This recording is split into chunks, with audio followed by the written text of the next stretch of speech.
e que consigamos, então, neste momento, já nos preparar e conseguir conectar com o que buscamos aqui. Mais uma vez, agradecemos este belo encontro, dando boas-vindas aos encarnados, aos desencarnados, que consigamos sentir nessa casa todo o carinho, todo o amparo,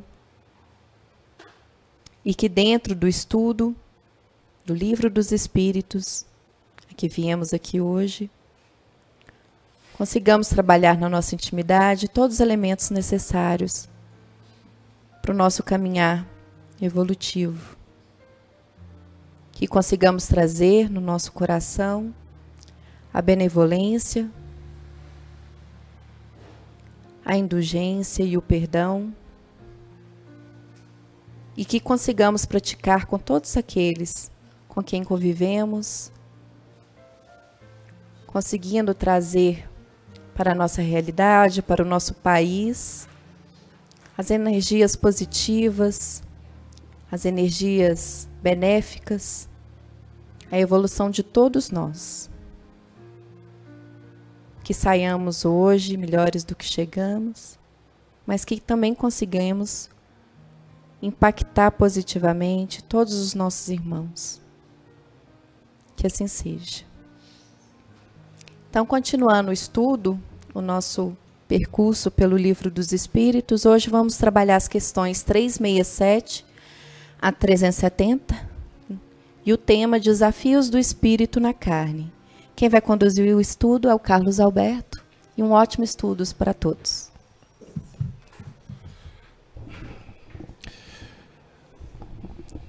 Bom, gente, boa noite para todos. Que Jesus nos abençoe, abraçando a todos os nossos web amigos que nos acompanham através da transmissão pela Rede Amigo Espírita, pelo site da FEAC Minas, www.feac.org.br, e também os nossos amigos da Rádio Brasil Espírita de Maceió. Boa noite, Bárbara. Boa noite, Denise, a todos. Que a nossa noite possa ser pródiga de aprendizado, mas que também possamos recolher aqueles elementos que são imprescindíveis para o nosso fortalecimento interior. Nós vamos hoje, então, trabalhar com um tema que envolve os desafios do espírito na carne. Lembrando que o nosso estudo é em torno do Livro dos Espíritos, que é obra básica da doutrina, livro que foi editado em Paris, 18 de abril de 1857. Nós estamos trabalhando a segunda parte, capítulo 7. O tópico que vamos iniciar hoje é a influência do organismo no processo da reencarnação. Nós vamos trabalhar a questão 367 até a questão 370. E para iniciarmos, eu vou pedir que a Bárbara faça a leitura, então, destas questões para a gente. Ok, Bárbara? Questão 367. Ao unir-se ao corpo, o espírito se identifica com a matéria? Resposta. A matéria é apenas o envoltório do espírito, como a roupa é o envoltório do corpo. Ao se unir-se ao corpo, o espírito conserva os atributos da natureza espiritual. Questão 368. As faculdades do espírito são exercidas com total liberdade após a sua união com o corpo? Resposta. O exercício das faculdades depende dos órgãos que lhe servem de instrumento. A grosseria da matéria as enfraquece. Questão 368A. De acordo com isso, o envoltório material seria um obstáculo à livre manifestação das faculdades do espírito? como um vidro opaco se opõe à livre emissão da luz? Resposta: sim, e muito opaco. Comentário: pode-se também comparar a ação que a matéria grosseira do corpo exerce sobre o espírito à de um charco lodoso que tira a liberdade dos movimentos do corpo nele mergulhado. Questão 369. O livre exercício das faculdades da alma está subordinado ao desenvolvimento dos órgãos? Resposta: os órgãos são instrumentos da manifestação das faculdades da alma. Essa manifestação se acha subordinada ao desenvolvimento e ao grau de perfeição desses mesmos órgãos, como a excelência de um trabalho está subordinada à qualidade da ferramenta. Questão 370. Pode-se deduzir, da influência dos órgãos, uma relação entre o desenvolvimento dos órgãos cerebrais e o das faculdades morais e intelectuais? Resposta: não confundais o efeito com a causa. O espírito dispõe sempre das faculdades que lhe são próprias. Ora, não são os órgãos que dão as faculdades, e sim as faculdades que impulsionam o desenvolvimento dos órgãos. Muito bem. O que você poderia resumir para nós da leitura que você fez do texto, sem querer ou sem se preocupar em aprofundar? Bom, as questões, elas tentam delimitar o tanto que a matéria vai influenciar no espírito, como que a matéria se comporta em relação ao espírito.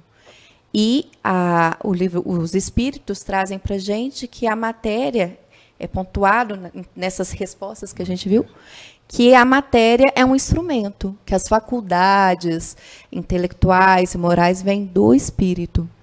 Então, a matéria vem ser o instrumento para esse espírito. E, lógico, que a matéria vai interferir a partir do momento que o espírito escolhe aquele tipo de corpo, esse corpo vai apresentar as qualidades escolhidas pelo espírito. Mas quem é o ser inteligente é o espírito e não a matéria. Muito bem. Qual é o objetivo da reencarnação? Questão 132 do Livro dos Espíritos. Deus impõe a reencarnação com o fim de nos fazer progredir, não é isso? Para uns é expiação, para outros é missão. Na Revista Espírita de 1867, eu me recordei aqui agora, nós vamos encontrar um texto de um amigo espiritual, e Kardec publicou, que diz assim, sobre a importância da união da alma e do corpo. Aspas. A utilidade recíproca e indispensável da alma e do corpo, para a sua cooperação respectiva, constitui, pois, a razão de ser da sua união. Ela constitui, a mais, para o espírito, as condições militantes na via do progresso, onde está chamado a conquistar sua personalidade intelectual e moral. Aí foi feito uma pergunta. Como esses dois princípios realizam normalmente no homem o fim de sua destinação? Por que a união, então, da alma e do corpo? Para cumprir essa destinação de evoluir na carne? Ou encarnado? Resposta.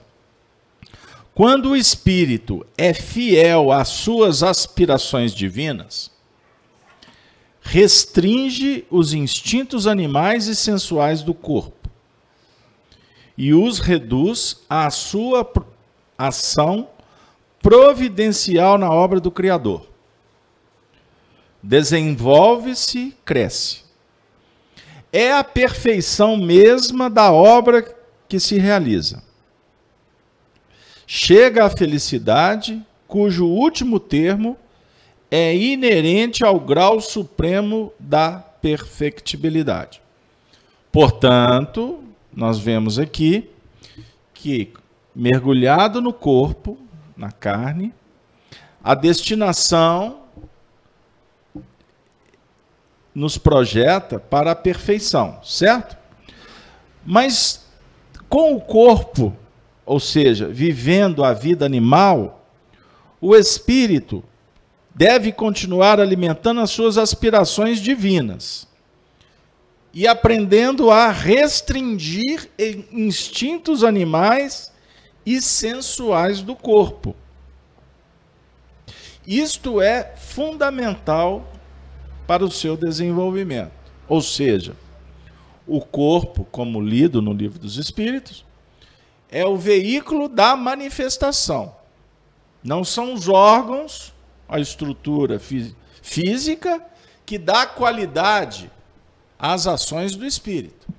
Ao contrário, o espírito utiliza do corpo para se movimentar, para se desenvolver na Terra, certo? Mas é óbvio que o corpo, a vida animal, ela vai também trazer, vai oferecer manifestações que o espírito precisa aprender a lidar, administrar e jamais se tornar escravo, no que remonta aqui ao texto que simplifica dizendo instinto e a sensualidade, certo? Ou seja, o prazer. Você não pode ser escravo do prazer. O prazer, na verdade, pode ser um bem-estar, mas ele não pode dominar e sobrepor ou dificultar as aspirações divinas que todos nós trazemos na nossa intimidade. Observem bem esse parágrafo que eu vou ler agora, que ele é muito importante.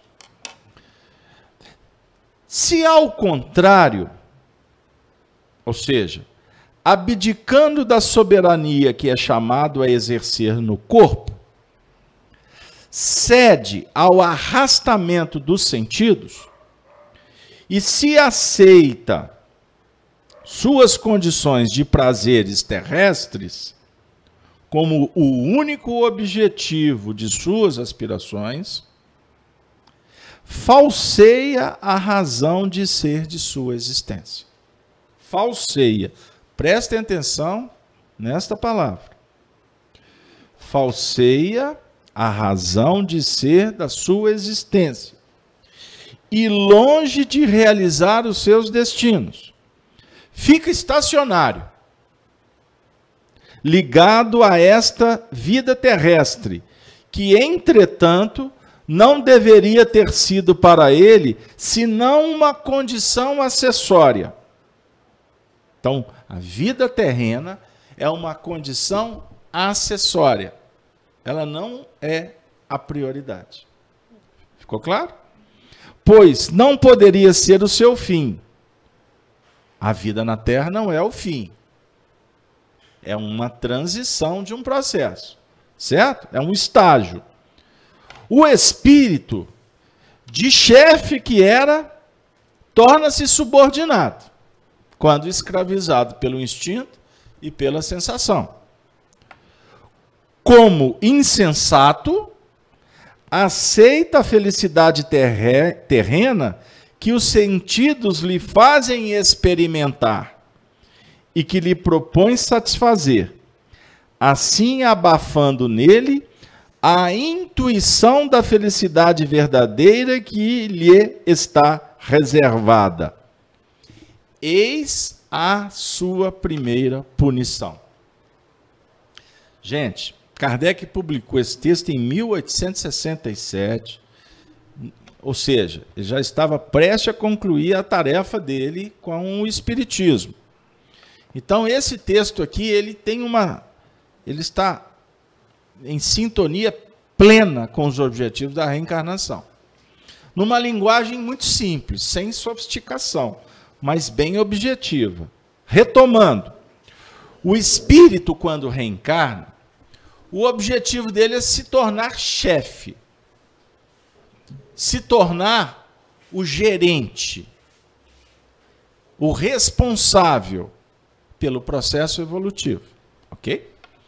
Lá no mundo espiritual, vou corroborar trazendo o livro Missionários da Luz, quando André Luiz expõe a reencarnação de Segismundo como um grande projeto que foi elaborado no mundo espiritual, com a presença de mentores, de educadores, de técnicos, especialistas, junto com o Segismundo, que era um espírito numa condição ainda deficitária, podemos assim dizer, ou mediana, sob o ponto de vista social humano, como nós outros, espíritos com complicações para ser dadas, tendências ainda difíceis a desenvolver os aspectos morais da reencarnação, e numa condição de que na sua última existência Segismundo cometeu atos muito infelizes.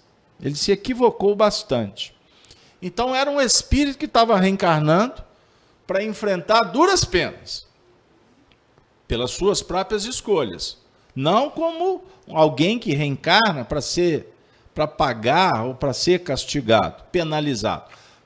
Na verdade, a penalização, sobre o ponto de vista da punição aqui, ela é moral, ela é íntima. Somos nós é que vamos colher os frutos. Isso tem que ficar muito claro para a gente. Então, é estabelecido um planejamento meticuloso, cheio de detalhes, e nós vamos lembrar que nessa história, quando chegou o momento da vinda, ou do processo realmente ser startado na Terra, pela gravidez da mãe de Segismundo, porque, como eu estou falando, que tem um planejamento, a reencarnação, ou esse projeto, ele se inicia muito antes do ato que vai definir a vida aqui na Terra. Então, há toda uma preparação. Por exemplo, quando é um espírito missionário, essa preparação ela se amplia e se aprofunda no tempo. O que eu quero dizer? Imaginemos Jesus quando encarnou na Terra. Quantos milênios que não foi a preparação para que ele pudesse vir? Milênios. Então, um espírito que tem uma tarefa mais elaborada, no plano de responsabilidade social, ele passa por um processo de longo prazo. Num estágio mediano, muitas vezes ele precisa de décadas de preparação. Eu falei Jesus porque é milênios, aí é outra dimensão. Ficou claro?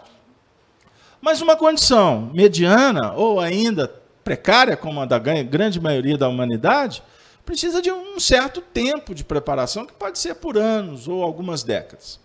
Por quê? No planejamento reencarnatório, eu vou abrir, não estava na programação, mas um assunto puxa o outro. Nós não podemos considerar apenas o planejamento do indivíduo. Esse planejamento, ele se robustece porque ele envolve aqueles que vão viver junto com o indivíduo. Então, o planejamento envolve os seus pares, sua família. Imagine aquele espírito que vai reencarnar com responsabilidade num grupo maior. Isso define uma necessidade de ajustes para cada peça, eu vou tratar assim para ficar mais simples de entender, para cada indivíduo que vai fazer parte daquele contexto, chegar um momento em que o processo vai ser startado e as coisas vão começar acontecendo. Então, quanto mais numerosa seja uma família, mais complexa será esse planejamento. Pegaram aí qual que é a lógica do processo? Então, não é simples. Mas, não vamos viajar muito no plano externo. Vamos voltar para os desafios pessoais. Então, o espírito prepara e, acima de tudo, ele assume uma responsabilidade. Nesse planejamento, O que é o mais importante é o processo educativo, ou reeducativo, como queira, para cada um. Então, a bandeira que tremula é o desenvolvimento moral e intelectual. Isso é prioritário. Aí eu posso dizer para vocês que, por isso é que a gente costuma dizer que ninguém reencarna. Nós não estamos aqui na Terra para fazer turismo. Você é um espírito que está viajando no tempo e no espaço, certo? Se aportou num planeta Terra, que para nós é uma grande casa, mas sob o ponto de vista universal, pequenininha, ainda muito atrasada. Estou abrindo para vocês perspectivas para olhar para o cosmos. Então, uma encarnação de algumas décadas, quando assim se faz, vamos pensar numa média aí de alguém nos tempos atuais que tem uma projeção de viver 80, 90 anos, que está aumentando, não é isso? Dado a tecnologia, as facilidades, o conhecimento, a perspectiva de vida vai aumentar. E, aliás, o Espiritismo corrobora conosco, porque nós já temos informações espirituais que em planetas mais evoluídos, a reencarnação ela se faz com maior longevidade. Então, o espírito pode viver 200, 300, 400 anos. E quanto mais evoluído é o planeta, maior a longevidade e, proporcionalmente, você diminui o tempo de infância e de velhice. A definir que um plano de consciência, de eficiência de trabalho, ele é mais duradouro e de resultados mais interessantes, certo? Inclusive, nesses mundos, a necessidade do sono físico reparador também é muito menor.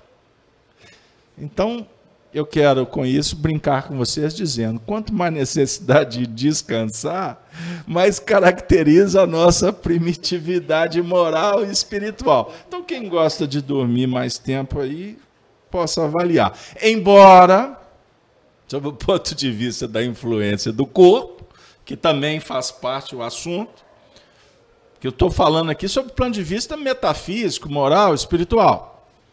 Mas o corpo também, que daqui a pouco eu vou falar com mais detalhe, ele também repercute no desenvolvimento do espírito, certinho? Mas voltando, então nos comprometemos moralmente. Levanta o dedo, #evolução, combinado? Então www, esse é o site, evolução.org, .org, nem é BR, porque é planetário, né? PL, planeta. Então vamos embora. Então, naturalmente, o texto está dizendo assim, você reencarna para administrar todas as suas tendências, que o corpo vai ser veículo para manifestar.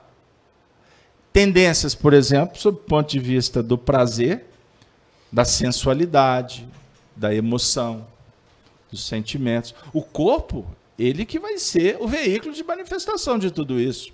Até sob o ponto de vista do desenvolvimento intelectual. Você tendo uma boa estrutura cerebral, nervosa, as glândulas funcionando, o sistema endócrino, tudo ajustado, naturalmente, a sua desenvoltura, sob o ponto de vista intelectual, de pensamentos, etc., vai ter uma boa performance, certinho? Então, quer dizer, sob o ponto de vista contrário, quando não, o espírito pode estar propenso para se desenvolver, mas ele vai encontrar inibições orgânicas. Então tem a facilidade e tem um impedimento. Então o corpo, como veículo de manifestação, é para nós um vaso muito especial, que precisa de ser tratado, que precisa de ser cuidado. Se o vaso não responde bem, maior a necessidade do espírito sobrepor essa dificuldade. É uma questão de ordem natural. É refletir sob o ponto de vista da lógica. Mas se o corpo favorece, a tendência é que o espírito se desenvolva mais ainda, sem ter que se esforçar tanto para administrar o físico. Aí ele pode dedicar a sua força, o seu potencial para o desenvolvimento intelectual, por exemplo. a sua própria sensibilidade é favorecida. Enfim, nós precisamos do corpo, cuidar dele, a saúde é fundamental, porque quando o corpo responde de acordo com a impossibilidade mental, e aqui vai um comentário, até para esclarecer, se tem a inibição física, essa inibição física, ela existe porque foi o espírito, na hora de conformar, na hora de formar a estrutura fisiológica, a inibição física é em decorrência das mazelas psíquicas do espírito reencarnante. Ficou claro? Olha como que o assunto não é tão simples, embora a gente trabalhe aqui de uma maneira apenas a elucidar, informar, mas convidar vocês para pesquisar. Porque o Espiritismo, ele nos convida a abrir a biblioteca infinita do conhecimento e jamais nós vamos nos dar por satisfeito. Sempre terá algo que vai ficar nos convidando para dar um passo adiante. Mas, enfim, imaginemos, quando o corpo não responde, ele não estará respondendo em função do psiquismo que o administra. Isso é fundamental a gente entender. Mas existem mazelas, existem doenças, existem dificuldades que podemos ter aqui na desenvoltura física, terrena, e estas dificuldades podem realmente impedir esse desenvolvimento, essa praticidade, essa realização do espírito. Um exemplo, alteração hormonal. Ela pode trazer para você desconforto e impedir até uma boa desenvoltura do raciocínio. Se o seu corpo não está bem, a gente pode entrar em processos complexos sob o ponto de vista psicológico. Não é? Então, é importante que a gente esteja sempre atentos e, ao mesmo tempo, lutando para sobrepor e diminuir os problemas, porque a ciência existe para isso, a medicina. A medicina foi desenvolvida, a sua teoria, para que o homem vencesse a dor. Então, todos os recursos utilizados, eles são legítimos. E são consequências da própria construção, da própria maturação do pensamento sob o ponto de vista social, coletivo, certo? Então temos que buscar os recursos. Mas também existe um outro movimento que nós também não podemos deixar de dizer, que quando não é possível vencer um obstáculo, superar uma inibição, é necessário também, sob o ponto de vista do Evangelho, adocicar um pouco o coração, se resignar e entender que os limites também, eles fazem parte de um processo de evolução. Seja o limite físico, psicológico, intelectual, cultural, sensibilidade, não importa. Se existe a inibição, ela tem que ser administrada, sob o ponto de vista, repito, da nossa inteligência moral e espiritual. Porque existem manifestações da rebeldia, da indiferença, que podem, ao invés de ajudar o indivíduo, só trazer problemas para eles. Como é que está o chat, Bárbara? Pois é, dando boa noite para todo mundo que nos acompanha, do YouTube, do Facebook. O pessoal está chegando, na verdade, Beto. Queria mandar um abraço para Ana Rogéria, que está falando de Caicó, Rio Grande do Norte, Morgana, de São José do Rio Preto. Pessoal do Facebook, apesar da gente não conseguir ter uma orientação nos comentários, podem mandar as perguntas que a gente também fica de olho, tá? E o pessoal aqui do chat do YouTube está chegando, todo mundo se inteirando do assunto desses desafios da carne, lembrando da resignação também, né? E dos desafios, porque, na verdade, a matéria sendo o nosso instrumento, ela é um presente, né? É um presente. É a nossa oportunidade de aprendizado, tá? Totalmente nisso. A questão 368A, eu vou pensar dentro da leitura que foi desenvolvida, porque ela nos dá uma ideia interessante também. Kardec perguntou, de acordo com isso, O envoltório material seria um obstáculo à livre manifestação das faculdades do espírito, como um vidro opaco se opõe à livre emissão da luz? Resposta: sim. E muito opaco. Esta imagem é uma das imagens que nos convida a passear mesmo no plano dos espíritos ou das ideias. Lembrando de Platão. Temos que ir para o universo das ideias. O que Hermes no Egito trata como que um dos princípios fundamentais da evolução se baseia na mente. O universo é um todo mental. Platão decodifica como o plano das ideias, o sutil, o absoluto, a ideia absoluta. Quando ela se movimenta na Terra, ou seja, que a gente busca compreender na aplicação, ela se torna relativa, dual. Vivemos num mundo dual. As coisas que nós temos e que obtemos, o que a natureza nos oferece, são, na verdade, recursos que nos convidam a ver através destes recursos. Mas eles não são absolutos e permanentes. Como assim? Pessoas, coisas, circunstâncias, situações. Tudo que nos chega não vem para ficar. O que é definitivo está no plano da ideia. Olha que beleza. João Batista falou no Evangelho, está registrado, que tudo que vem do céu permanece. Então não se turbe o coração. O que vem da terra, vem e vai. Como um vento, como a tempestade, como o sol, como a temperatura, como as estações, como as relações. Eu falei aqui semana passada, e eu fui indagado depois. Eu disse assim, toda relação tem prazo de validade. Recebi uma abordagem muito contundente. Então você está dizendo que o amor tem prazo de validade? Eu falei assim, olha, me perdoe. Talvez a minha frase, como é de costume, ela não tenha sido bem elaborada ou aprofundada, porque é tanto assunto, aí você vai jogando semente para cima, aí uma hora você está no Polo Norte, daqui a pouco você está no Polo Sul, e nem completou a ideia. Isso é uma dificuldade, é limitação do expositor.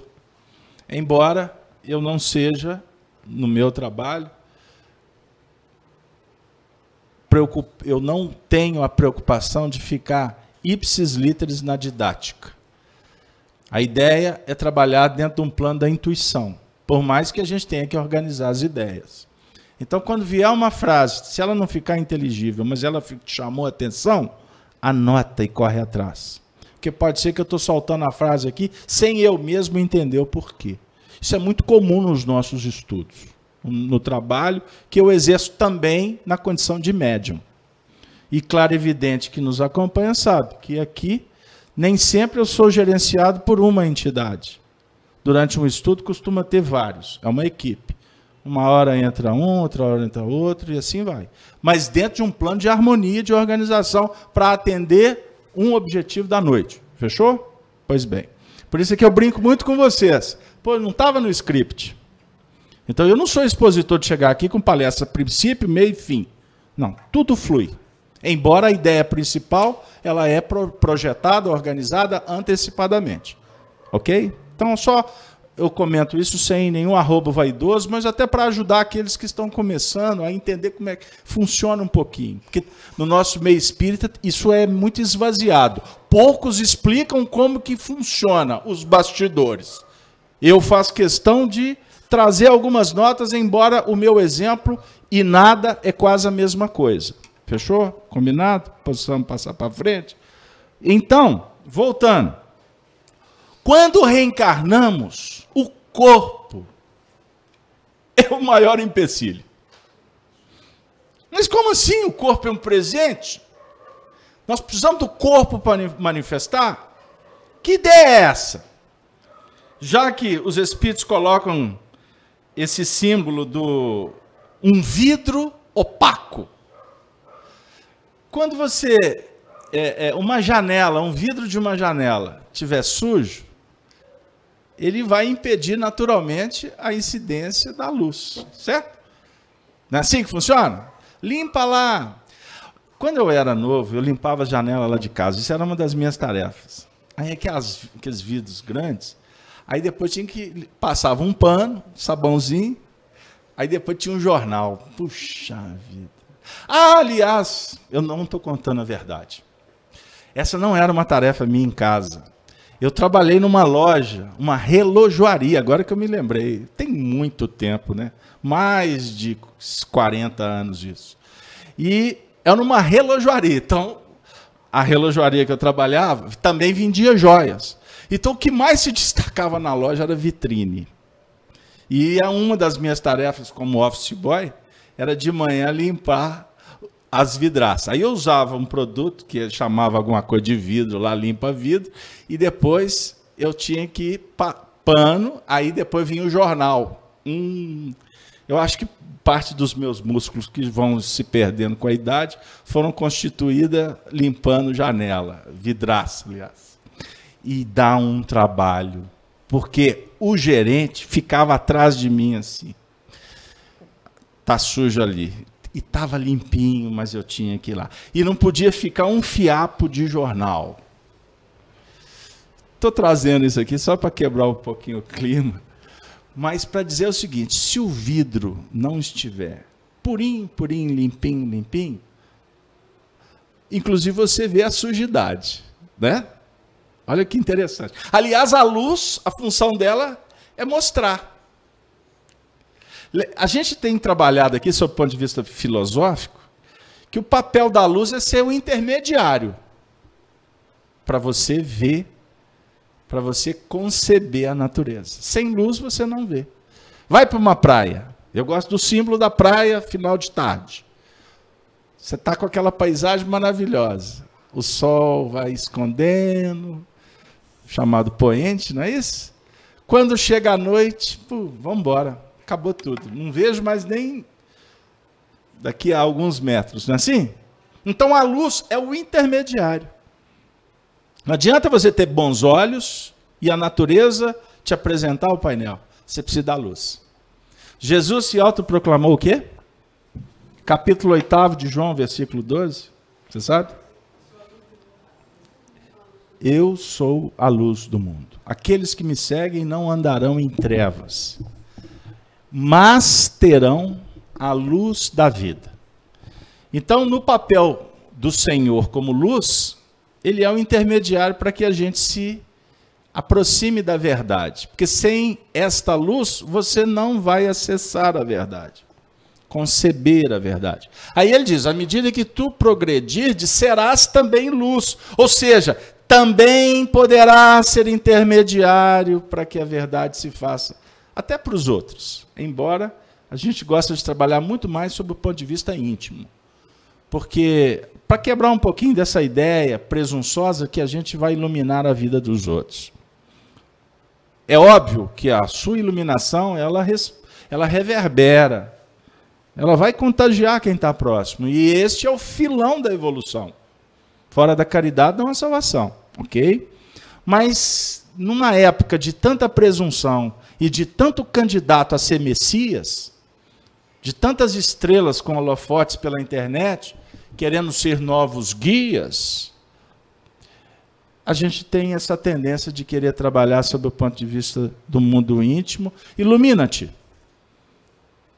Porque iluminado, naturalmente você vai contribuir de uma forma muito singela para que o outro se sinta confortado. Já valeu. Se a gente entender a nossa função na Terra, como seres humanos, de deixar um pouquinho de semente pelo caminho que a gente percorre, semente do bem, nós estaremos dando um grande passo. Agora, se você julgar que você vai semear ou que você vai oferecer um celeiro para resolver o problema dos outros, você tem uma tendência a esbarrar num equívoco.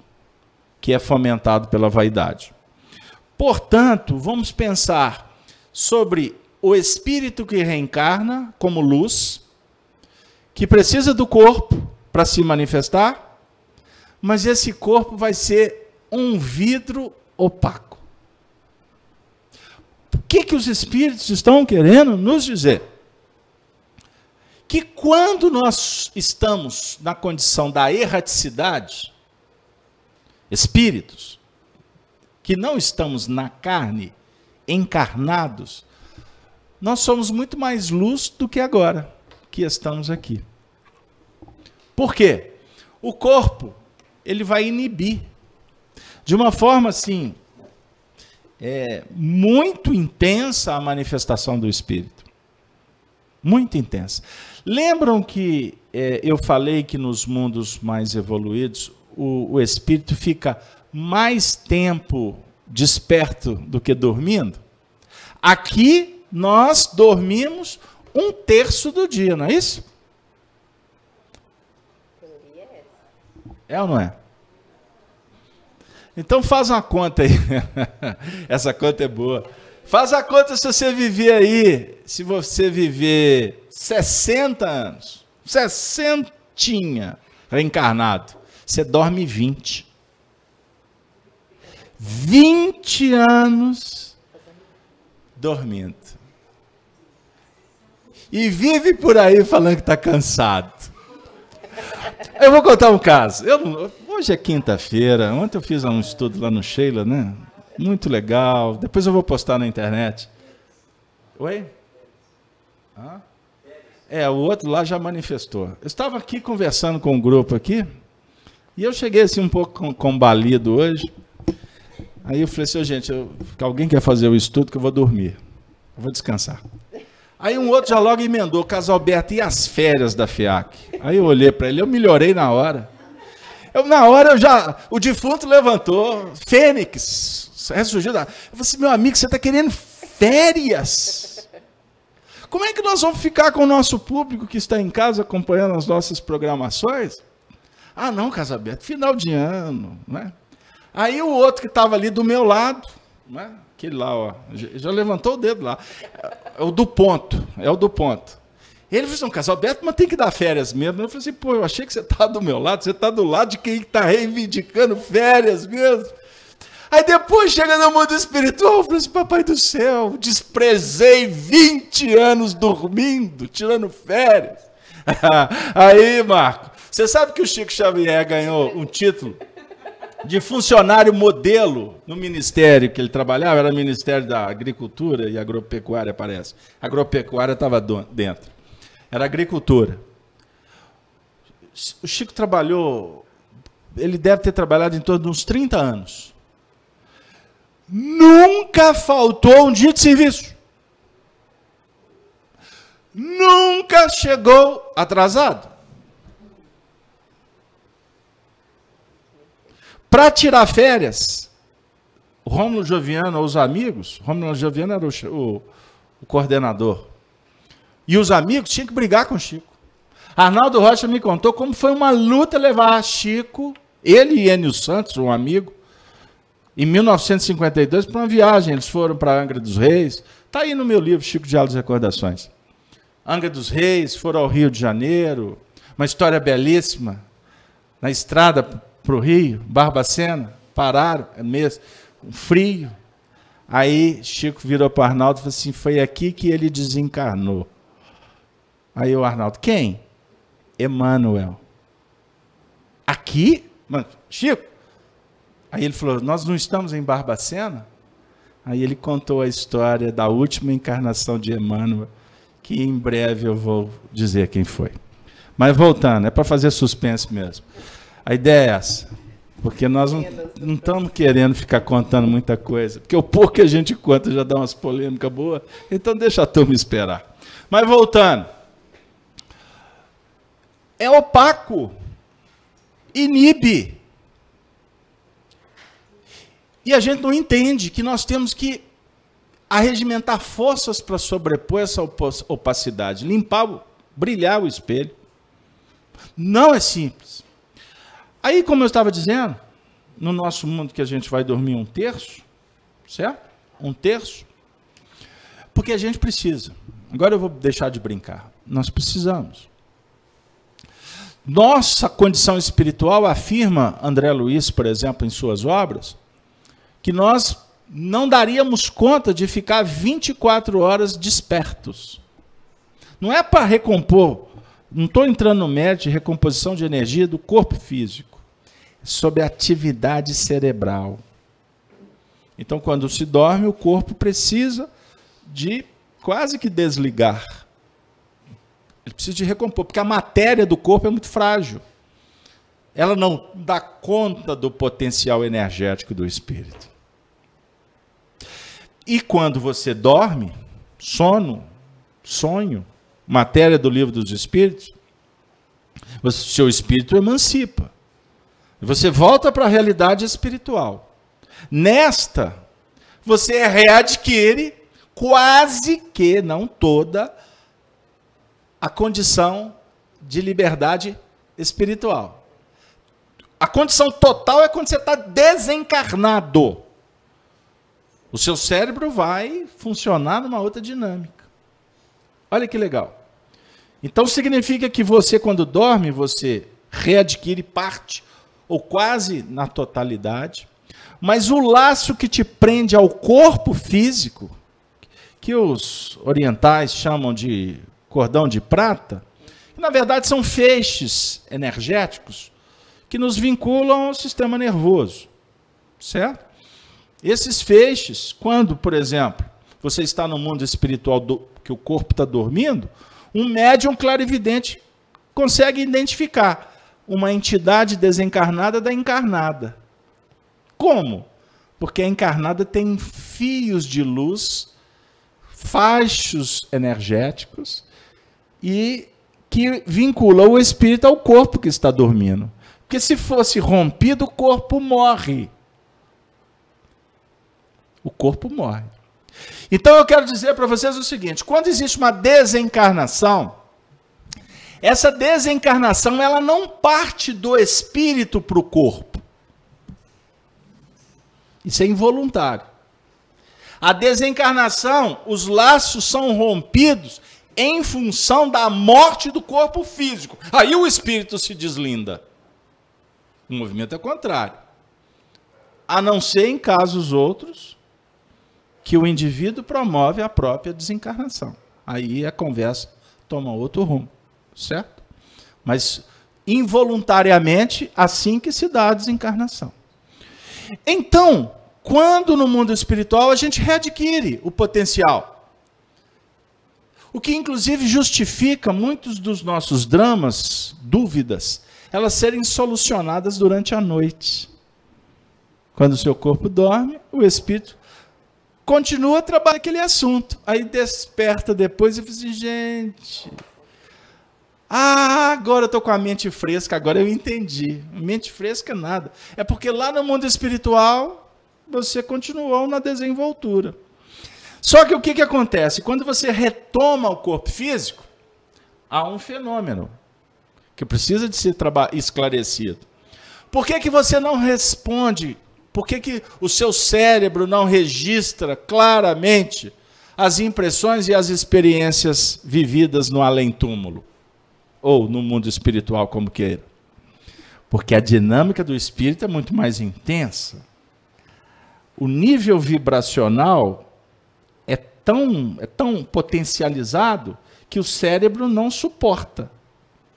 Mas a gente não pode esquecer que as atividades cerebrais, elas são reduzidas durante esse período em que o espírito se desliga do corpo. Porque o corpo em si ele precisa do repouso, para que no dia seguinte ele se recomponha. Vocês já fizeram o exame de exame de polissonografia, para medir a questão da qualidade do sono? Então quando vocês chegarem na meia idade, começarem a ficar mais idosos, costumam os médicos indicarem. Pois bem, é o meu caso. Então, aí a gente vai acabando sendo informado, porque eu não sou da área da saúde. Então, é em função, como dizia o meu querido amigo Leonzálio, um baita espírita que viveu em Belo Horizonte, ele já desencarnou, muitos anos. Ele falava assim, que a ocasião faz o sapo pular.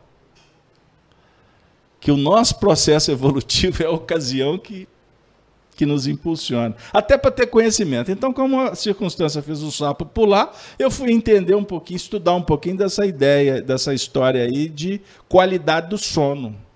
Então, durante a noite, você tem períodos que você tem um sono leve, um sono razoável, um sono profundo. E isso, durante a noite, existe toda uma performance da sua fisiologia em função das suas experiências no mundo espiritual. Olha que legal. Mas sem entrar no mérito, porque podemos ter doutores aí que podem explicar para vocês com muito mais propriedade, mas sem entrar no mérito, falando de uma forma geral, quando você, espírito, retorna para o corpo físico, as suas atividades, por exemplo, sob o ponto de vista cerebral, elas se desenvolveram no seu cérebro do corpo espiritual e não no cérebro do corpo físico. O que vai acontecer por consequência?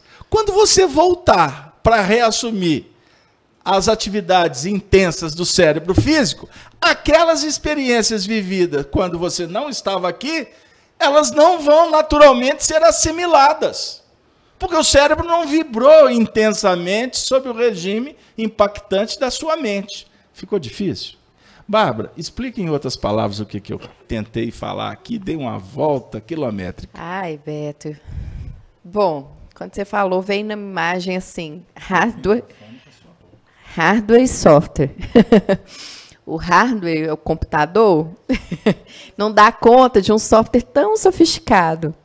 E o hardware ele precisa de uma ventilação, um momento de ventilação, senão ele superaquece. Então é a hora que a gente vai dormir. Só que o software está lá rodando, e aí? Então muitas coisas não vão ficar registradas na memória do hardware, porque o software está muito mais do que a memória do hardware consegue absorver.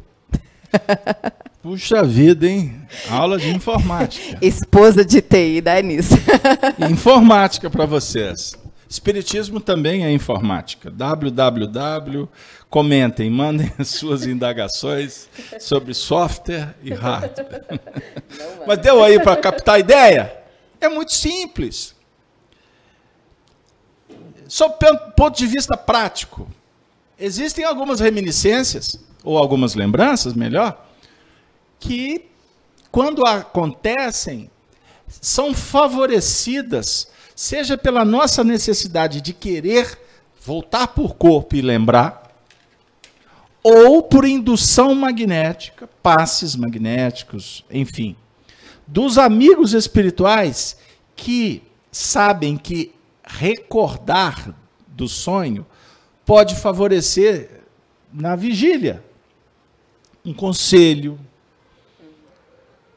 uma situação que toca o coração, que vai repercutir no dia a dia. Então, nós podemos ter aqui dois movimentos. Como também as experiências que não são muito boas. Quando nós, no mundo espiritual, vamos passar apertos. Perceber o ambiente espiritual que está à nossa volta, que é alimentado pelas nossas escolhas durante o dia.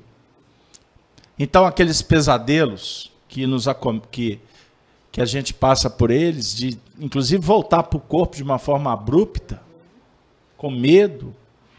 E tudo isso aí vai definindo para nós algumas questões que grande parte da humanidade não se debruça para estudar. A realidade do espírito. A definir que nós, para grande parte da humanidade, a nossa vida ela se limita à vida do corpo, aos sentidos, ao chamado existencialismo, o materialismo de Comte e de outros sistemas que tiraram Deus, com a desculpa de rechaçar a teologia ou as religiões tradicionais, tiraram o espírito da sua pujança Então se estuda o espírito sob o ponto de vista de uma alma que, na verdade, é um subproduto de uma concepção, de um acontecimento puramente material. Porque o seu pai e a sua mãe praticaram sexo, surge um espírito do nada, ou de um fato corriqueiro, de reprodução. Isso foi dos movimentos mais contrários para o espírito, sob o ponto de vista histórico. E é alimentado pela nossa sociedade materialista, ocidental e utilitarista, onde as tradições do Oriente, as tradições, a filosofia nos seus primórdios, todos foram deletados. E aí é um assunto muito chato, que a gente acaba toda a reunião passando por ele. Mas é necessário. Qual que é a consequência de tudo isso? Falência moral. Família destruída. Com todo respeito àquelas famílias que são sustentação e exemplos, que existem muitas pelo Brasil. Mas sob o ponto de vista, vamos dizer assim, mais globalizado, evangelho não está mais dentro das casas. A não ser, para alguns casos, em atividades festivas, comemorativas, do calendário, como Natal, Semana Santa. Mas no Natal, aquele que se comemora o nascimento, que deveria ser a fonte de referência de um encontro, é o mais vilipendiado, esquecido, traído, vendido, crucificado. Eu estou me referindo ao nascimento, o nascimento da vida, que Jesus representa a vida. Ele representa a ressurreição. Tudo que nós precisamos de trabalhar para dignificar e dar sentido à vida. Princípios morais. Como que você pode viver sem uma crença? Sem um norte? É difícil. Chico Xavier costumava dizer, sob a inspiração do Espírito Emmanuel, que a coisa mais triste, mais lamentável no mundo é um homem sem fé. Porque é um barco à deriva num oceano bravio, de águas revoltas. Você não tem...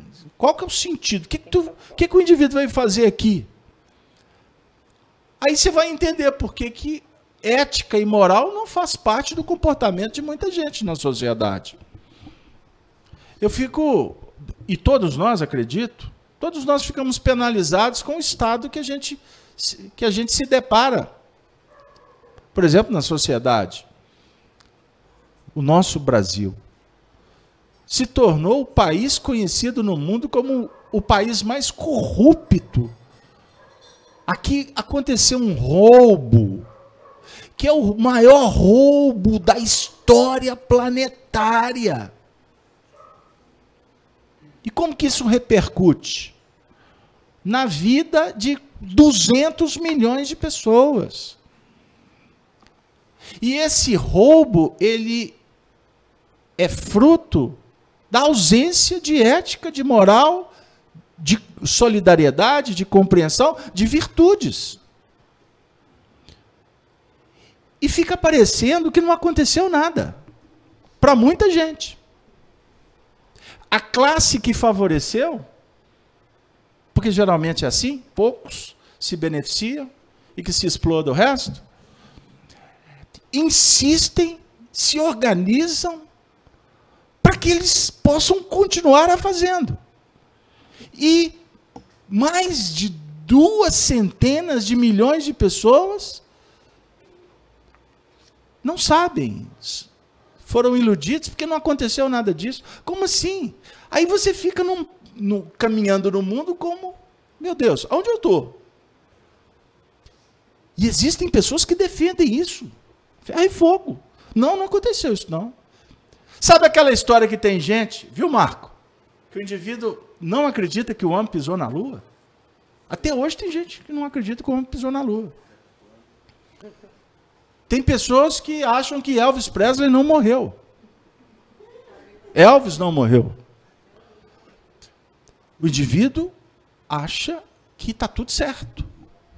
E que as pessoas é que estão enganadas. Quer dizer, a obsessão, a fascinação, quando a gente estuda ela sob o ponto de vista individual, Kardec nos mostra que existe a fascinação, a obsessão, sob o ponto de vista de grupos, de coletividades, de nações. Sabiam? Tem obsessão que envolve nação. Quantas milhões de pessoas se hipnotizavam com o discurso de Adolf Hitler? Ele movimentou uma nação. Ele balançou o mundo inteiro. É óbvio que não era só ele, era um grupo. Certo? Aqui no Brasil existem milhões e milhões de pessoas que estão obsedadas, que estão doentes e não percebem, porque usam colarinho branco, passam perfume, bebem as melhores bebidas, comidas, enquanto outras aplaudem, julgando que estes são pessoas... Como assim? E defendem sistemas que são comprovadamente falidos por experiência em outras nações. É muito simples. Então nós estamos num momento, meus amigos, que é muito necessário, que é importante que a gente coloque os pés no chão. E paramos para observar o que nós viemos fazer aqui na Terra. E diga-se de passagem, nós não estamos aqui para discutir o sistema do mundo. Embora os sistemas do mundo, como eu disse, da sociedade brasileira, por exemplo, que é muito triste a gente ser conhecido no mundo inteiro como a nação de que está tudo bem, que pode fazer porque ninguém é preso, inclusive. Aqui o que vale é levar vantagem. Honestidade não faz parte. Aquele disco Ordem e Progresso da Bandeira, isso é para boi dormir. Isso nos deixa perplexos, concorda? Mas, na verdade, você sabe por que nos deixa constrangido? Porque a gente sabe que tem verdade nisso. E essa verdade tem a ver com a nossa dissociação conosco mesmo. O que eu quero dizer? Por que o mundo está dividido? Porque nós estamos divididos intimamente. Por que um casal rompe um processo de comprometimento? Porque existe conflitos em cada parte. Porque se não houvesse conflitos íntimos, um compromisso ele é levado adiante com muito amor, com muita intensidade, até quando terminar o compromisso. Não estou dizendo ad eterno, combinado? Não estou falando desse assunto. Porque, aliás, esse assunto não envolve apenas um casal. Isso envolve qualquer relação. Nós temos uma relação aqui de amigos na casa espírita.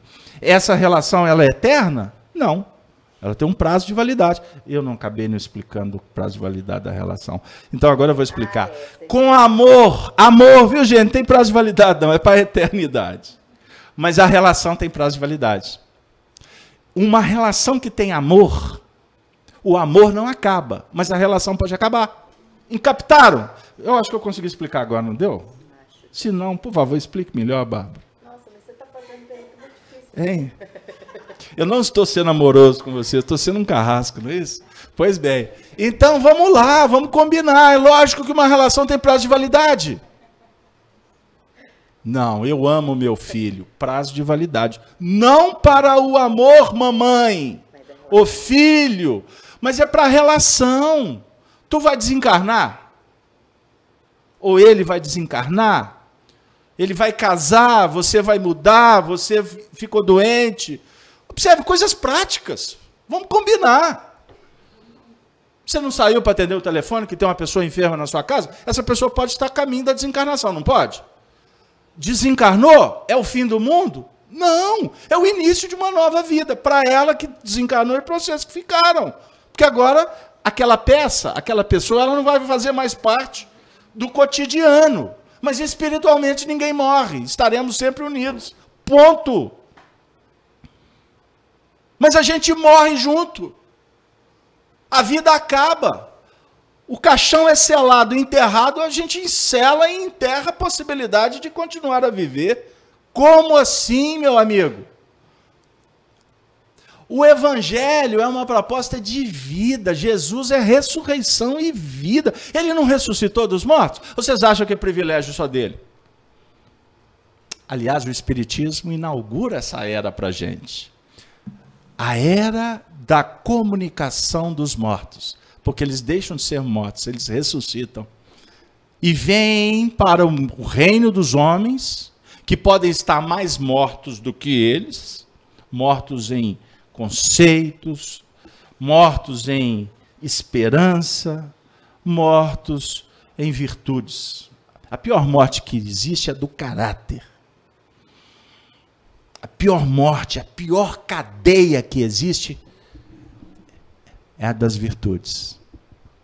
Você fecha uma cela triste, é uma gaiola chamada ilusão, que nós nos trancafiamos dentro dessa gaiola e podem abrir a cela que o passarinho não sai, porque ele está preso na ilusão. Pegaram aí? Tem muita gente que está solto. Agora no Brasil está todo mundo solto, não é isso? Não é assim que é bom? Olha que legal. Aí o indivíduo vai falar assim, vou bagunçar o coreto. Vai que eu estou te vendo. Você está mais encarcerado do lado de fora do que quando estava dentro. Você está fechando o circuito e entrando num processo delicadíssimo. Então, é necessário que a gente pare para pensar. Porque na evolução, vamos lá, que o tempo está acabando. Nós estamos aqui para fazer luz. Plano das ideias. E disse Deus, haja luz. Certo? E disse Deus, haja luz. Moisés está lá no primeiro capítulo do livro Gênesis. E disse Deus, haja luz. E houve luz. E a gente vai continuar no texto, tem um momento mais à frente, que diz assim Moisés, e viu Deus que a luz era boa. Quando é que Deus viu que a luz era boa? É quando se estabeleceu o bem, o belo e o justo. O bem, o belo e o justo. Rapidinho. A luz, ela se engrandece quando ela é decodificada nos planos da bondade. É o bem. Traduzido em amor. Mas o amor que se apoia em virtude e em verdade. Não existe. Amor é uma palavra esvaziada no nosso momento histórico. Encosta para mim.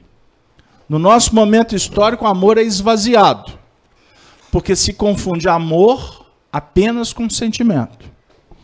No Evangelho segundo o Espiritismo, no capítulo Amai ao próximo como a si mesmo, nós vamos encontrar os Espíritos falando do amor como uma chama sagrada. Uma chama sagrada que não pode deixar de existir. Ela é perene. É ela que sustenta o espírito. Nas faixas inferiores, ela é um instinto do animal. Na fase hominal, ela é o sentimento que dá todo o colorido da vida. Então, o amor, expressado aqui no bem, tem a ver com verdade, com vida, com virtude. Para alcançar o bem, existe um movimento que nos eleva. É o belo. Não existe evolução, não existe movimento que liberta a alma, que prescinda do belo. Na época na escola platônica, era favorecido sempre o enaltecimento do belo, o culto à arte, à música, a estética. Porque a natureza é bela. Se nós não entendermos que o bem tem a ver com unidade, E disse Deus, haja luz. E disse Deus, aqui nós estamos falando da unidade divina, a definir que o universo é um todo absoluto, que todos nós somos partes integrantes desse todo. Não significa que nós somos parte, no seu sentido de, nós somos partículas do todo. Nós somos individualidades que fazemos parte do todo.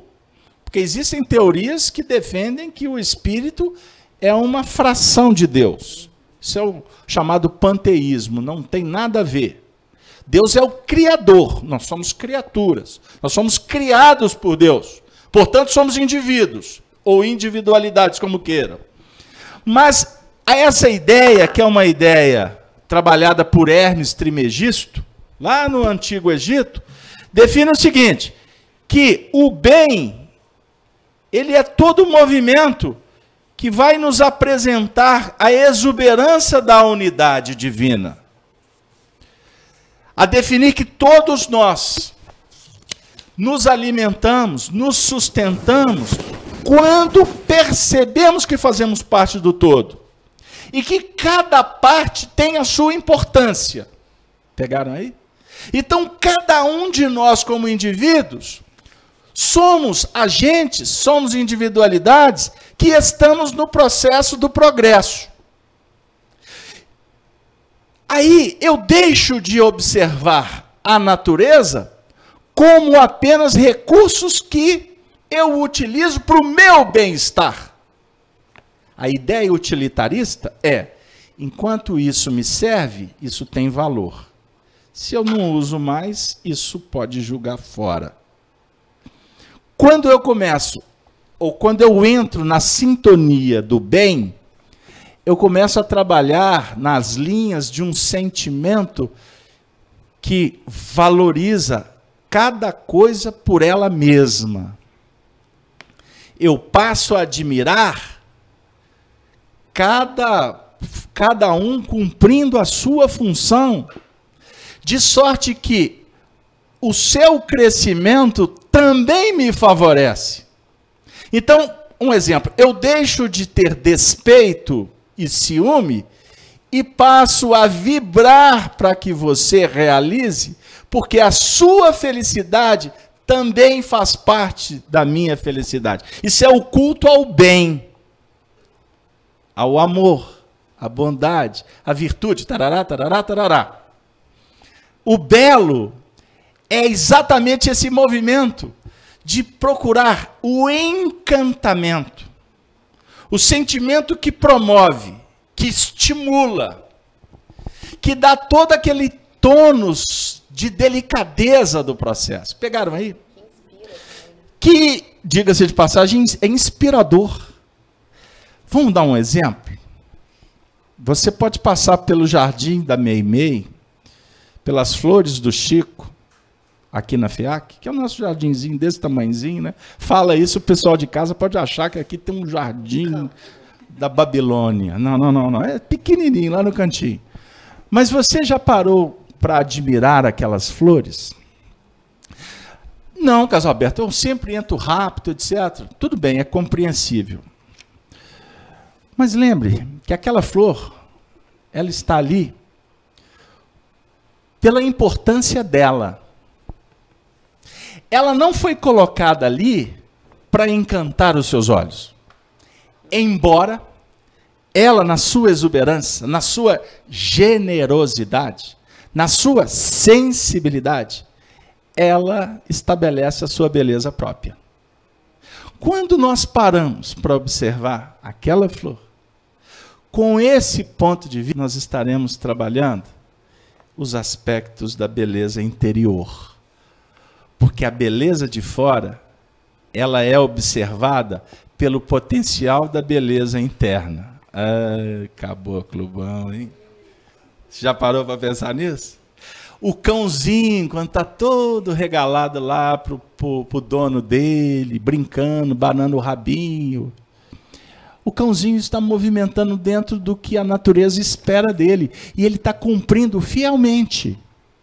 A natureza espera que ele seja generoso. Dentro do plano evolutivo dele, como o da planta. Então, quando nós ficamos todo tocado para aqueles movimentos dos animais, na verdade, nós estamos abrindo as perspectivas para pôr para fora a beleza interior. Vou arrumar confusão. Aí, quando a ala feminina e masculina também se empeteca todo, né? Faz a chape, né? Dá aquele grau, a chape é a chapinha do cabelo, né? Dá aquele grauzinho, perfuminho, batonzinho e etc. Nós estamos trabalhando exatamente querendo pôr para fora a essência que é bela. Aí você adorna o que está no plano da manifestação estética, mas, na verdade, a beleza que está sendo cultuada é a interna. Pegaram aí o que eu estou dizendo? E aí a gente começa a entrar num plano de harmonia interior. Quando tu está bem contigo mesmo, tudo na vida se encaminha com uma outra nota, com um outro ritmo. Porque, na verdade, tudo está no fluxo e refluxo natural. Não é que a sua tranquilidade, a sua harmonia, o seu equilíbrio, o seu amor vai mudar o que está lá fora. Não. A sua admiração, a sua percepção é que muda. Pegaram aí?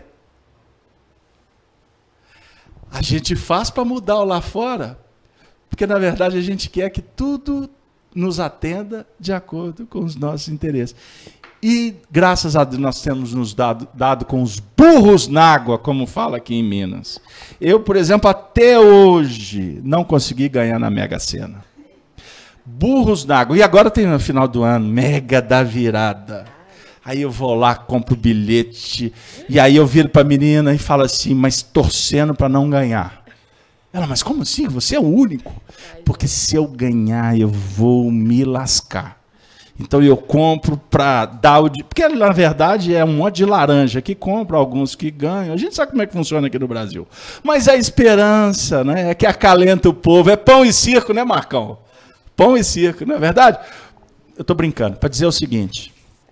Nós queremos manipular a vida para que a vida nos atenda. E com isso nós disputamos. Nós queremos privilégio. Nós queremos soberania sobre o outro. E, na verdade, nós temos que trabalhar a justiça. Chegou lá. O que é a justiça? Já vai falar do STF. Não vou falar do STF. Não vou falar da primeira instância, da segunda instância, tribunal de júri, porque esse assunto não nos compete. Tem muita gente competente que sabe fazer e uns que fingem que fazem. Mas vamos lá. O que importa para nós na justiça, sob o ponto de vista platônico, é lá na República, colocar as coisas no seu lugar devido. Isso é a justiça. Se você for querer regulamentar o mundo, você será engolido pelo sistema e vai se sentir injustiçado. Mas quando você estabelece cada coisa no seu devido lugar, na sua própria intimidade, estabelecendo a justiça do bem, do belo, o mundo pode ser injusto que for, que você estará bem consigo mesmo. Foi ou não o que aconteceu com Jesus? Pai, perdoai-os. Eles não sabem o que fazem. Pegaram aí? Como que o assunto é complexo?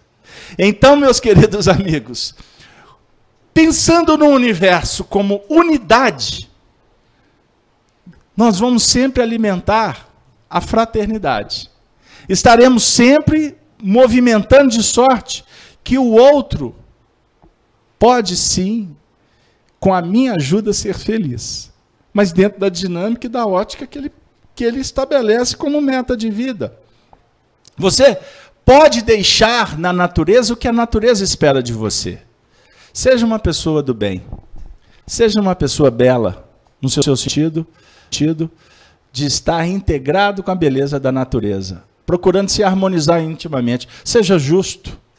Eu tenho um companheiro que eu tenho a oportunidade de viver ao lado dele nessa encarnação, que a vida toda ele disse assim: nós não temos que nos vangloriar de sermos justos, porque ser justo é obrigação. Então, todas as vezes que a gente para aplaudir um homem justo, na verdade, nós estamos com problemas na nossa intimidade no que remonta à justiça. Porque é obrigação. Sob o ponto de vista da harmonia interior. Então você não faz mais do que sua obrigação quando alguém te dá um dinheiro a mais, você devolver o dinheiro que a pessoa te passou a mais. Não é? Tem muitas vezes o indivíduo um companheiro falou assim para mim: Casa Aberta, eu estou bem espiritualmente. Eu falei: por quê? Olha, eu não aceito qualquer injustiça, eu vou lá e conserto. Aí ele me contou a história do supermercado, que ele passou as compras, aí um dos saquinhos ele não colocou no caixa, e quando ele percebeu, o negócio tinha ficado no carrinho. Aí ele falou que ele foi com o carrinho.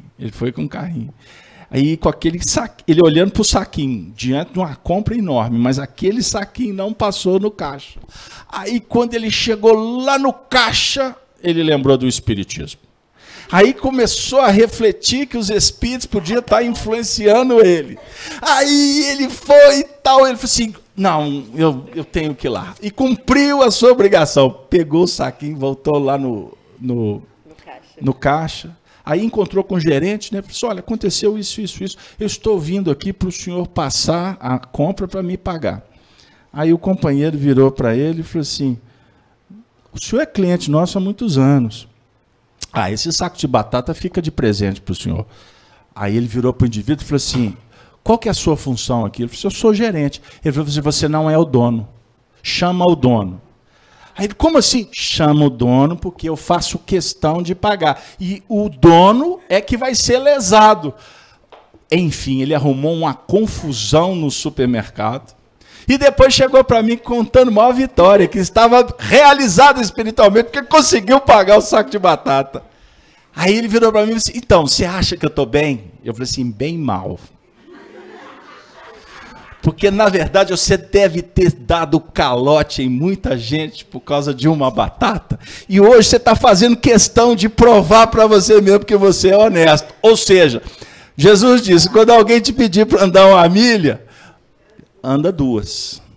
Talvez você, como eu, estamos começando a vislumbrar a primeira milha. Então não se dê por satisfeito. Porque não é só a justiça. Porque ela, muitas vezes, ela pode colocar as coisas no devido lugar. Mas vai faltar o bem. Vai faltar o belo. Porque esses 3 aspectos precisam de trabalhar na chamada harmonia universal. Que essa reunião possa significar para nós a abertura do coração, dialogar conosco mesmo e perceber que Deus está sendo para nós, como sempre, misericordioso, porque Ele nos dá a condição de reencarnados ao lado de pessoas que nos amam, de outras que nos alertam. E agora ele nos concede a oportunidade de começar a pensar um pouco diferente, com mais profundidade e mais amplitude.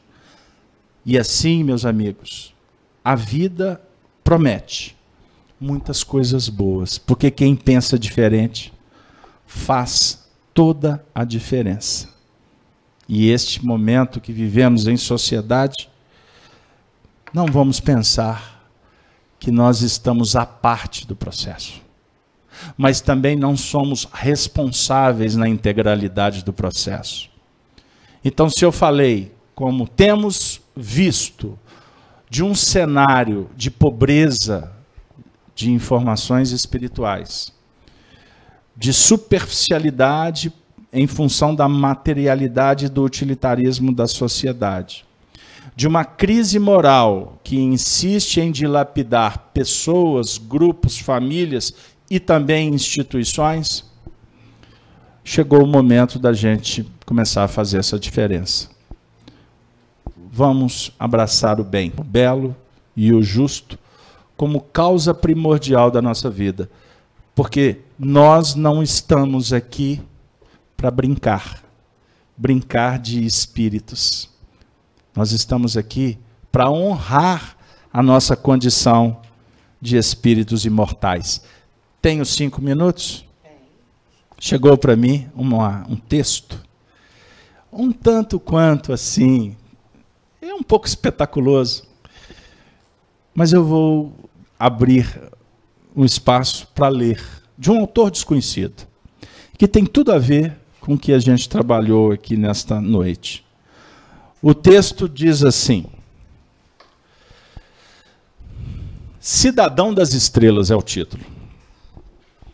Você que desceu à Terra para mais uma experiência no corpo, jamais deixou de ser um cidadão do universo. Sua verdadeira natureza não é desse ou daquele lugar, mas do infinito. Sua casa é no coração do todo, e tudo que vive é o seu próximo. Você pode lembrar-se de muitas vidas, em diversos lugares, mas você é uma consciência espiritual, que não nasce nem morre, só entra e sai de corpos perecíveis. Você tem cara de gente, mas o seu rosto espiritual tem a cara da luz. Você deita o corpo físico no leito diariamente, mas não fica dentro dele, mesmo que nem saiba disso. Enquanto a natureza faz o seu trabalho de regeneração do veículo denso, você, o eu real, se desprende para fora dele e viaja com o corpo sutil pelos planos extrafísicos. Encontra amigos e realiza atividades de estudo e trabalho naquelas moradas além da terra. E quando volta ao corpo, nem se lembra disso. No entanto, dentro ou fora do corpo, você é você mesmo o tempo todo. Quando rememora vivências de outras vidas na carne, isto ainda é um evento menor. Na verdade, você precisa se lembrar mesmo de algo a mais. Além das lembranças das vidas passadas, muitas vezes cheias de condicionamentos limitantes e coisas mal resolvidas. Você precisa se lembrar das cidades astrais e dos sítios extrafísicos, para perceber que veio de outros planos e que é um ser de luz. Um viajante eterno e que nada pode limitar o seu desenvolvimento ou condicioná-lo a este ou aquele corpo, ou aquela vida ou situação específica. Você carrega o fogo estelar em seu peito. Você não é homem nem mulher, nem branco, nem negro, amarelo ou vermelho. Você é da luz. É esta sua raça. É parceiro das estrelas. Sempre foi. No momento, você está hospedado num corpo denso emprestado pela Mãe Terra. Então, agradeça a ela a oportunidade de aprendizado enquanto está na carne. E trate com muito cuidado desse veículo de argila que ela lhe ofereceu com amor. Tenha respeito e admiração por quem te recebe e contribui em teu despertar. Porém, jamais se esqueça da sua verdadeira natureza espiritual. Mantenha os pés no chão, mas permaneça ligado ao alto, de onde vêm suas melhores inspirações. Respeite o caminho terrestre, por onde caminhar, mas não perca o brilho estelar dos teus olhos, nem deixe as coisas do mundo bloquearem sua luz. Da mesma forma que o barco pode entrar no rio, mas o rio não pode entrar nele, pois afundaria. Entre no mundo, mas não deixe as coisas do mundo afundarem o seu barco e afogarem sua lucidez. Viva o que tem que ser vivido, mas sem perder por longo tempo o discernimento e a consciência da tua luz pelo que acontece. Você é mais do que imagina. Todos nós o somos. E, se concentrar melhor e mais sua atenção, bloqueará diversos de seus potenciais adormecidos. Se escolher desabrochar, desabrochará. Mas lembre-se, nada acontece da noite para o dia. Tudo demanda exercício e paciência. E a ansiedade, com qualquer resultado a curto prazo, com certeza, envenenará seus melhores propósitos. Apenas estude e se empenhe da melhor forma possível, sem preocupações com resultados ou condições. Seu empenho amoroso o levará a prestar atenção em algo mais, na vida e em você mesmo. E isso é fundamental. Você é um cidadão do universo. Sempre foi, sempre será um cidadão do universo, companheiro das estrelas, tutelado por elas. Não esqueça, essa vida é passageira. A nossa destinação, portanto, é o universo. Não se prende em coisas que só impedem e não têm prazo de validade. Ame e seguirás adiante, nesse rumo certo das bem-aventuranças. Que Jesus nos inspire e seja por nós o exemplo para a mudança nossa e do próprio mundo. Que os bons espíritos envolvam todos os lares, aqui representados. E nestas vibrações, eu rogo aos amigos espirituais que ainda procedam o atendimento a todos que sofrem, nos hospitais, aqueles que endereçam seus nomes para os nossos atendimentos, para os livros de irradiação, para as terapêuticas à distância, mas também suplicamos por aqueles que sofrem no mundo espiritual, aqueles que desprezaram o dom do viver, que menosprezaram a oportunidade de fazerem da vida o que a natureza espera de cada um: virtudes, moral, amizade, humanidade. Que todos possamos orar com alma e coração para que o mundo realmente se renove. E que possamos, superando os nossos limites, vencendo os obstáculos do corpo físico, das doenças, sejam elas físicas, morais ou espirituais, que nós possamos também orar pelos nossos familiares, para que nesses momentos que se aproximam do final do ano, em que vamos nos reunir para comemorar o nascimento de Jesus, sejam encontros realmente com tônus, com o objetivo de reverenciar o menino Jesus. E com isso, aprendemos a respeitar as diferenças e trazer para juntos aqueles que amamos ou aqueles familiares que ainda temos dificuldades. Que a gente possa, então, voltar para os nossos lares após esse banquete espiritual, confiantes, seguros e esperançosos, porque dias melhores estão a caminho.